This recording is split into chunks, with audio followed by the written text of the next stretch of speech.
अस्सलाम वालेकुम वर्स, कराची सब्ज़ी मंडी से आज जो है आपको अपडेट करेंगे बेर के रेट। ये बहुत अच्छी क्वालिटी का बेर लगाया हुआ है भाई ने।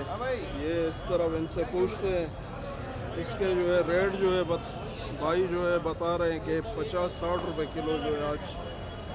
ये बहुत अच्छी क्वालिटी का बेर है।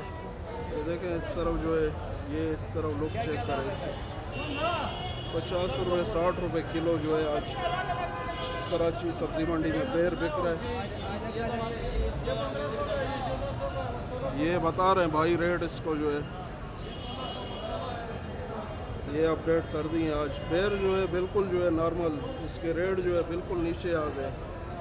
इस तरफ भी जो है बेर बिक रहा है, यहाँ इस तरफ जो है भाई जो है ये बता रहे हैं कि अपडेट कर दी है आज आपको कराची फ्रूट मंडी से।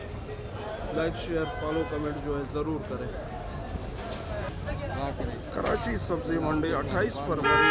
लाइक शेयर फॉलो कमेंट ज़रूर करें।